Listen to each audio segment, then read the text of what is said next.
Para po sa akin, puntos ng Vice Presidente kapag ka naipaliwanag niya lahat ng issue ng impeachment. Baka pati ho ako magtanggol na sa Vice Presidente sa mga susunod na vlog ko kapag ka naidepensa niya ng maayos ang kanyang sarili.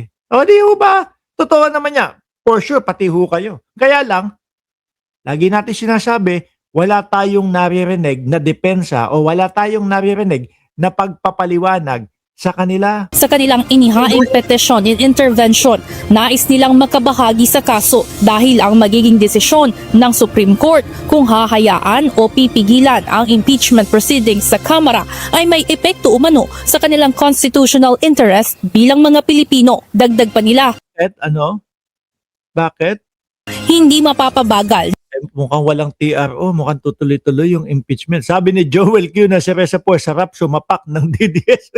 Kalma ka lang. ng kanilang intervention ang proceedings ng korte, kundi makakatulong pa umano sa SC na makakuha ng perspektibo ng publiko, lalo na at naniniwala sila na ginagamit lamang ng House Justice Committee ang kapangyarihan nito para pahinain ang kredibilidad ni VP Duterte at pigilang Sandali.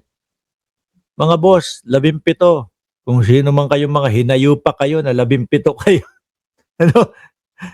Matagal nang mahina ang kredibilidad ng Vice Presidente. Simula pa lang na hindi na sumasagot yan doon sa kanyang mga issue, malabo at pabawas na ng pabawas yung mga naniniwala sa kanilang mga Duterte. Kakaunti na nga lang. Tingnan mo yung papirma-pirma kay Tatay Digong, alaws na mga boss, di ba? Hindi na hindi na sinusuportahan. takbo sa pagkapangulo sa darating na 2028 elections. We then urge the Supreme Court to sit through this charade and Iyakan kayo kapag kayang TRO walang nangyari.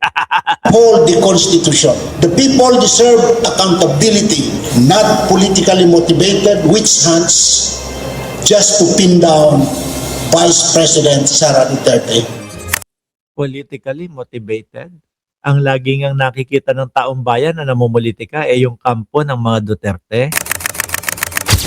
Ngunit para sa isang miyembro ng House Justice Panel, maituturing na panggugulo lamang ang panibagong petisyong inihain sa Korte Suprema.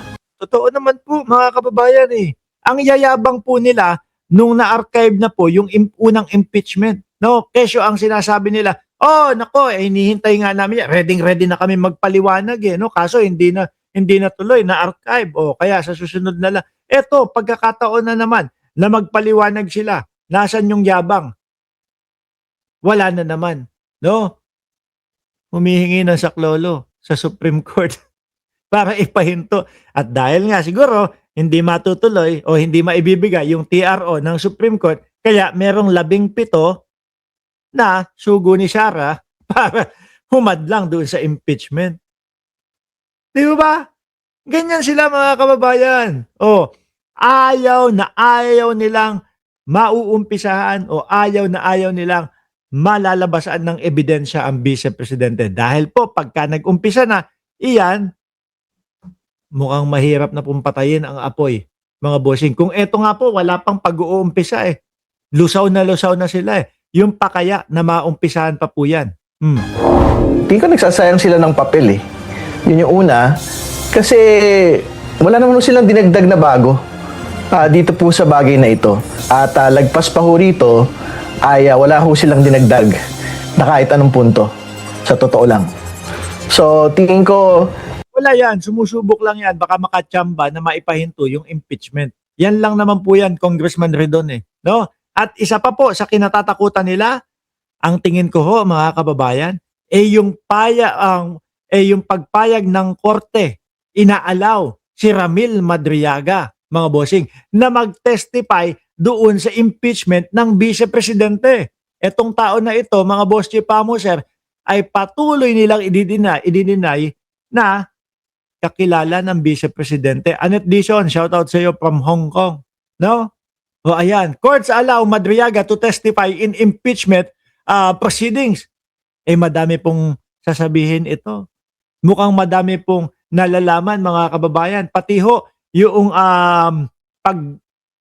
paggastos o doon sa pangangampanya ng Vice Presidente, alam niya na kesyo yung mga pera galing sa Pogo ang kanilang ginamit para doon sa kampanya ng Vice Presidente. Pati daw mga pera ng mga Lord ng mga ipinagbabawal na gamot, yun din daw ang ginamit. At bukod pa doon, mas marami pa hong iba, mga kababayan. Kaya takot na takot sila. Kaya 'di ba, yung sinasabi o hinihiling ng Kongreso na ilipat sa Congress si Madriaga, yung mga DDS ayaw pumayag. Kasi ho, mga bossing, sa totoo lang, uulitin ko, kung walang tinatago at kung talagang alam nila na mas lamang sila kay Madriaga, kay Ramil Madriaga, wapakel sila. Di paatinin ninyo, wala kaming problema dyan. Okay lang, wala kaming problema dyan. Ayos lang, di ba? Kahit magkaharap kayo, kahit ano pa pagsasabihin, masosopla mo si Madriaga. Pero bakit mga takot na takot ho, mga kababayan? Baka madami talagang nalalaman si Sir Ram kay Vice Presidente ho. Sabi ni Milagros, Cabrega, pumunta kasi kayo. Yang ginagawa ninyo sa pag-iwas sa pagpapatunay na kayo ay guilty. Totoo. Di ba? Bawat pag-iwas, bawat paglayo nila sa pagsagot, mga kababayan, lalong tumatatak sa isip ng mamamayang Pilipino na sila ay guilty. Dahil mga bossing, ang isang katangian po ng hindi guilty, baka ikaw pa magmadali. Halika, umpisahan na natin yung mga paliwanagan. Umpisahan na natin yung pag-uusap patungkol dito. Kasi ang gusto nung isang hindi guilty ay matanggal agad yung stress sa utak niya. Matanggal yung iniisip niya at naipaliwanag niya na yung lahat. Di ba? Pero kapag ikaw ay guilty, lahat po gagawin mo para maiwasan lang na magpaliwanag. Lahat gagawin mo para lang hindi mapunta yung tao na kinatatakutan mo na lalong magdidiin sa iyo. Which is mukhang eto, isa sa susi ho. Di ba M. Jollyland? Shout out sa iyo. At Romeo Barcebal. No?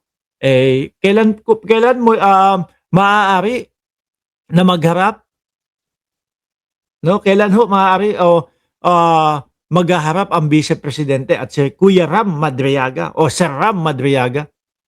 Sa April 14, kung di ho ako nagkakamali, 3 araw na lang. Ang gagawin ho natin dyan, mga kababayan, mga Boss Chief Amoser, ilalive po natin yan mismo dito sa Mark Ramos channel, no? At sabay-sabay tayo manonood niyan, mga bossing. Isa pa ito, mga kababayan, ang ombudsman, no? Ombudsman to comply with House request. Naku po, ito yung tungkol sa SALN ng Vice Presidente. Takot din sila. Yung mga DDS, kung ano-anong mga atsutsutsu na pagpapaliwanag para mailigtas na wag maipakita yung SALN ng Vice Presidente kasi kapag ka nagsinungaling kayo, ay yari ka. May tulog ka